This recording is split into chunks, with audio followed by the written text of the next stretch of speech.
అధ్యక్ష, గౌరవ సభ్యులు చాలామంది, కొంతమంది చెప్తా, మీది కూడా నారాయణ రెడ్డి అన్న మీ పేరు కూడా తీసుకుంటా. గౌరవ సభ్యులు కొంతమంది డివిజన్ల గురించి, కొంతమంది మండలాల గురించి ఈ సభలో ఉన్న సహచర సభ్యులు చాలామంది అడిగారు. ముందు పల్లా రాజేశ్వరరెడ్డి గారి డివిజన్ గురించి, పల్లా రాజేశ్వరరెడ్డి గారితో పాటు మా సహచర మంత్రివర్యులు బావగారు కోమటిరెడ్డి వెంకటరెడ్డి గారు కూడా దాన్ని ఆథరైజ్ చేశారు. తప్పకుండా అది కలెక్టర్ గారి పరిశీలనలో ఉందని మరొకసారి తెలియచేసుకుంటూ, ఎమ్మెల్యే లక్ష్మణ్ కుమార్ గారు ధర్మాపూర్ డివిజన్ కానివ్వండి, నాగరాజు గారు వర్ధన్నపేట డివిజను, అదే రకంగా ఆ కార్పొరేషన్లో ఉన్న కొన్ని విలేజెస్ని డిలీట్ చేయమని కూడా అడిగారు. నేను కూడా అక్కడ ఒక సభకి వెళ్ళినప్పుడు అక్కడ ట్రైబ్స్ దాన్ని డీనోటిఫికేషన్ ఇవ్వమని అడగటం జరిగింది. తప్పకుండా దాన్ని కన్సల్ట్ మినిస్టర్ గారి నోట్ అంటే సీఎం గారి కింద ఉంటుంది కాబట్టి తప్పకుండా దాన్ని తీసుకెళ్తాను. ఈ డివిజన్కి సంబంధించిన సబ్జెక్టు అదే రకంగా మహబాద్కి సంబంధించింది మండలం అడగటం జరిగింది. శాసనసభ్యులు ముదోలుకు సంబంధించిన 3 మండలాల గురించి ఆ శాసనసభ్యులు వారు అడగటం జరిగింది. బౌద్ధకు సంబంధించిన శాసనసభ్యులు రెవెన్యూ డివిజన్ గురించి అడగటం జరిగింది. తాండూరుకు సంబంధించిన శాసనసభ్యులు మండలం గురించి అడగటం జరిగింది. జడ్చర్ల శాసనసభ్యులు డివిజను మరియు కొన్ని మండలాల గురించి అడగటం జరిగింది.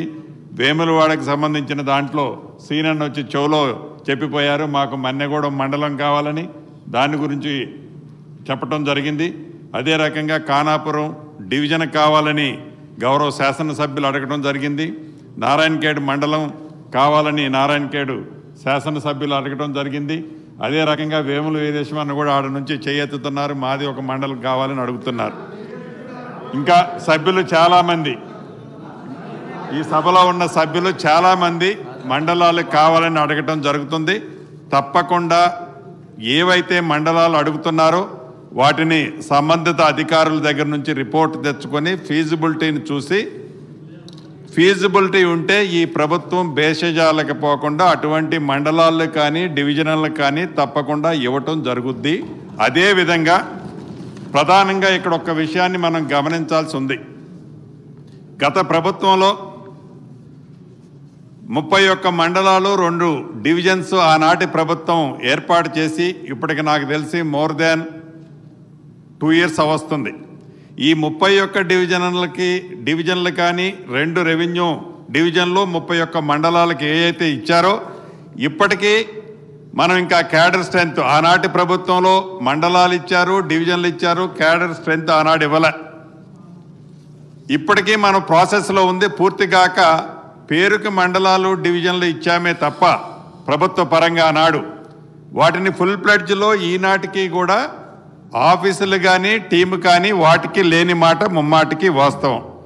గౌరవ సభ్యులు పల్లా రాజేశ్వరరెడ్డి గారు సోదరుడు అడిగినట్లు అది నిజం, నేను కూడా యాక్సెప్ట్ చేస్తున్నాను.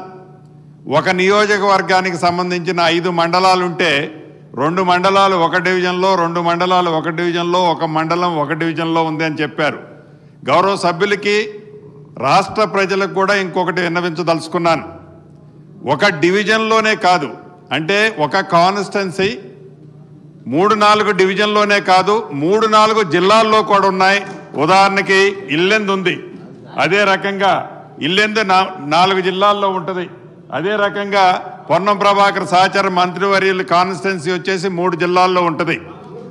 ఈ రకంగా 1, 2, 3 కాదు, రాష్ట్ర వ్యాప్తంగా అనేక నియోజకవర్గాలు సింగిల్ జిల్లాలో ఎక్కడా లేదు, కనీసం 2 జిల్లాల్లో కూడా లేవు. 3-4 జిల్లాల్లో రాష్ట్ర వ్యాప్తంగా ఒక్కొక్క నియోజకవర్గం 3-4 జిల్లాల్లో ఉంది. అదే రకంగా 3-4 డివిజన్లలో కూడా ఉన్నది ఒక్కొక్క నియోజకవర్గం. అంటే ఆ విభజన చేసేటప్పుడు, అంటే మేము ఈనాడు అధికార పార్టీలో ఉన్నామని కాదు, గత ప్రభుత్వాన్ని విమర్శిస్తున్నామన్నది కాదు, కానీ ఇది ఫీజిబిలిటీ పరంగా నిజంగా చాలా ఇబ్బంది ఉంటుంది. ఒక శాసనసభ్యుడు ఒక కలెక్టర్ గారితోనో, ఒక ఎస్పీ గారితోనో, ఒక ఆర్డీఓ గారితోనో, లేకపోతే ఇద్దరు ఆర్డీఓలతోనో ఫ్రీక్వెంట్గా ప్రజల సమస్యల కోసం, ప్రజల కష్టాలు తీర్చడం కోసం, వారు అడిగే రిప్రజెంటేషన్ షార్ట్అవుట్ చేయడం కోసం అప్రోచ్ అవ్వడానికి కంఫర్ట్గా ఉండేది. కానీ మరి ఆనాటి ప్రభుత్వం ఎందుకు అలా ఆలోచనతో ఆ జిల్లా